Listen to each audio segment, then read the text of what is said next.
बात 31 अक्टूबर 1984 की है। कोलकाता से दिल्ली जाने वाले इंडियन एयरलाइंस के बोइंग 737 विमान पर राजीव गांधी, प्रणब मुखर्जी, शीला दीक्षित, उमाशंकर दीक्षित, बलराम झाकड़, लोकसभा के सेक्रेटरी जनरल सुभाष कश्यप और ABA गनी खां चौधरी सवार थे। 2:30 बजे राजीव गांधी ने विमान के कॉकपिट से बाहर निकलकर घोषणा की कि इंदिरा गांधी ने दम तोड़ दिया है।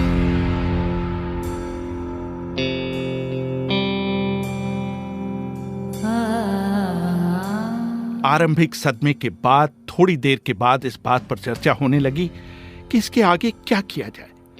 प्रणब मुखर्जी ने अपनी बात रखते हुए कहा कि नेहरू के जमाने से ऐसी परिस्थिति में अंतरिम प्रधानमंत्री को शपथ दिलाए जाने की परंपरा रही है। नेहरू के देहावसान के बाद कैबिनेट में सबसे वरिष्ठ मंत्री गुलजारी लाल नंदा को अंतरिम प्रधानमंत्री के रूप में चुना गया था। जाने माने पत्रकार रशीद किदवाई अपनी किताब 24 अकबर रोड में लिखते हैं, एक ब्यौरा यह है कि इंदिरा गांधी की मौत से दुखी होकर प्रणब मुखर्जी विमान के टॉयलेट में जाकर रोने लगे। उनकी आंखें लाल हो गई, इसलिए वो विमान के पिछले हिस्से में जाकर बैठ गए। लेकिन कांग्रेस में उनके विरोधियों ने उनके इस हाव भाव को राजीव गांधी के खिलाफ षड्यंत्र करने के सबूत के तौर पर पेश किया।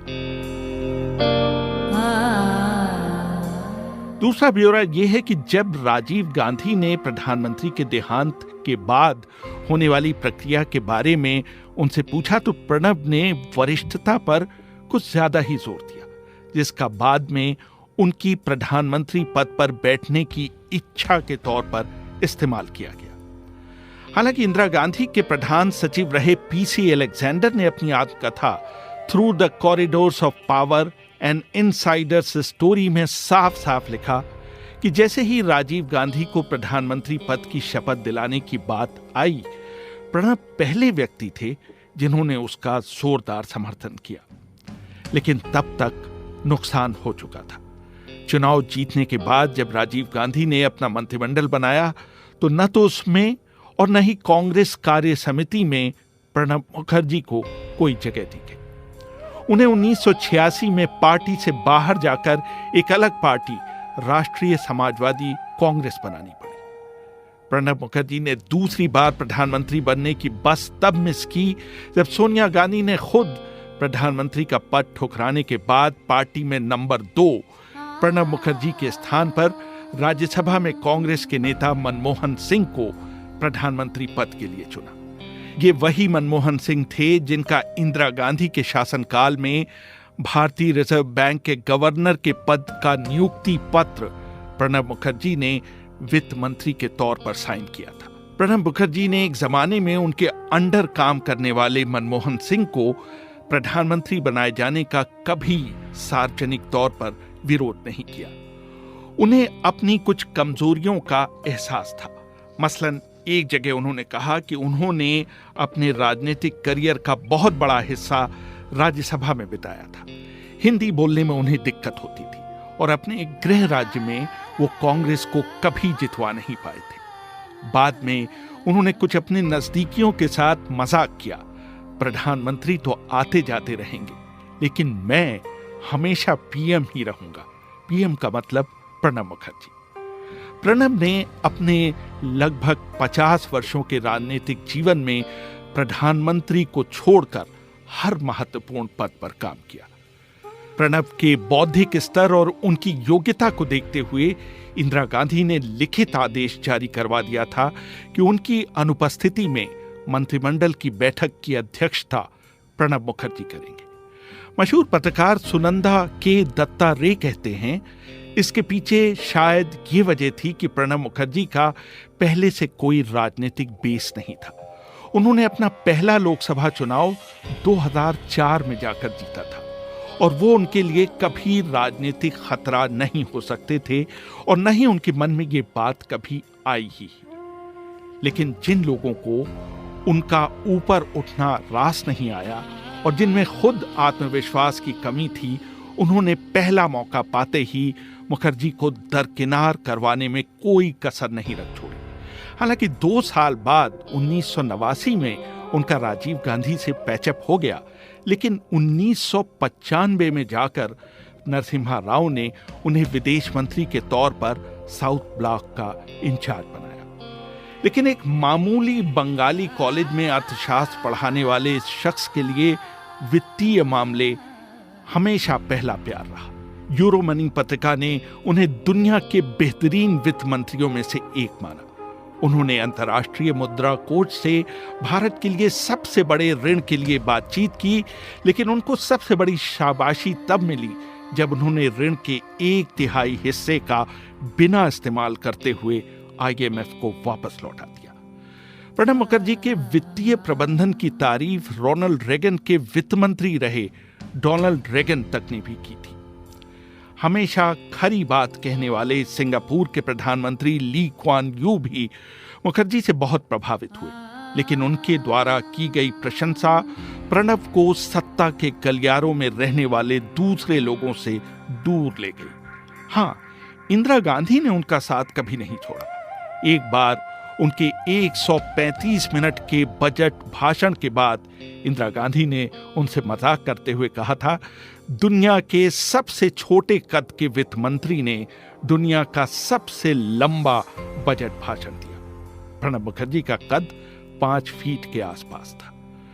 प्रणब मुखर्जी को हमेशा पढ़ने लिखने का शौक रहा।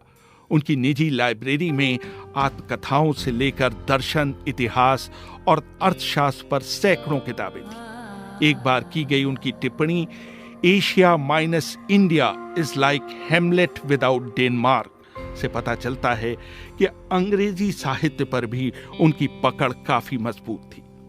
अपने जीवन की शुरुआत से ही उन्होंने अपने पिता की एक आदत अपनाई थी, और वो थी दुनिया भर में हो रही घटनाओं को सिलसिलेवार अपनी डायरी में रोज लिखना।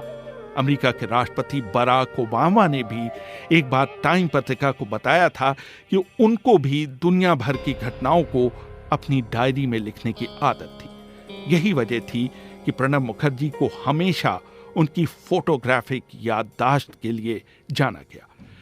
वैसे तो प्रणब मुखर्जी अपने मृदु स्वभाव के लिए जाने जाते थे, लेकिन कभी कभी उन्हें बहुत तेज गुस्सा आता था।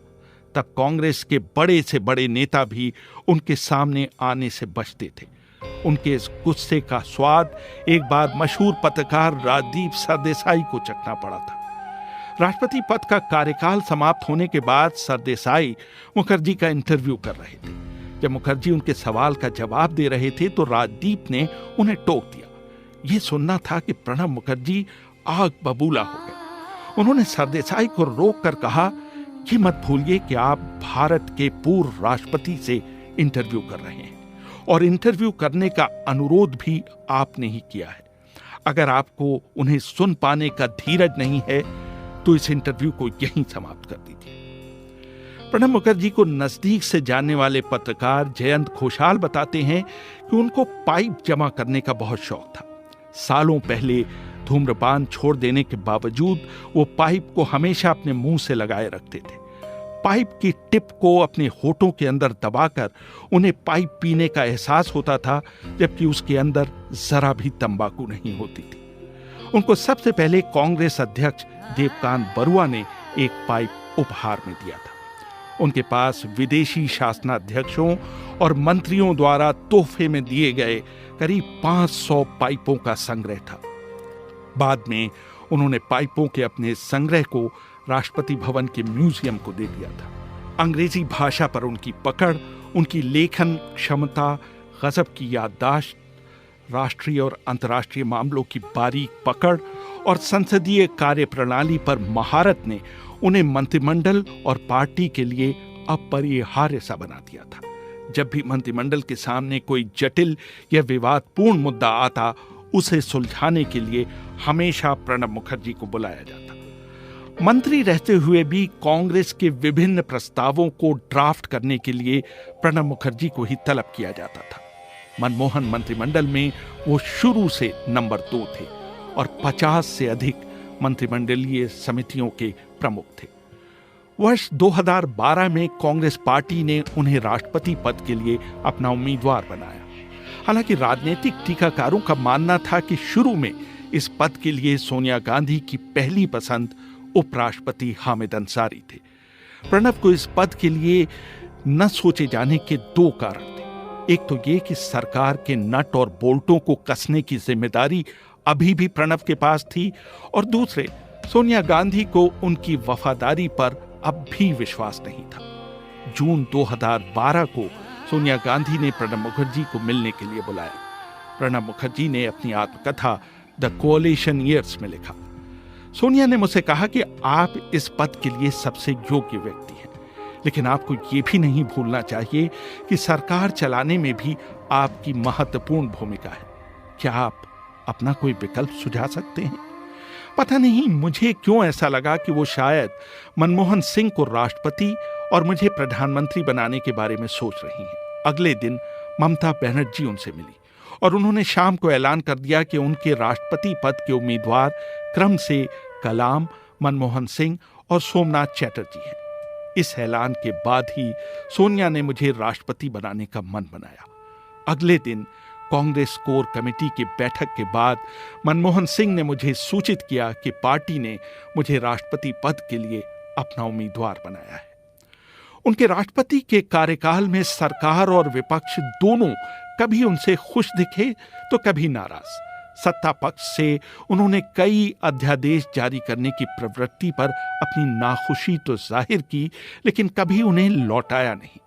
उन्होंने भीड़ द्वारा जबरदस्ती मारे जाने और असहिष्णुता के खिलाफ अपने विचार भी खुलकर रखे। एक से अधिक मौकों पर उन्होंने नेहरू और इंदिरा काल की जमकर तारीफ की।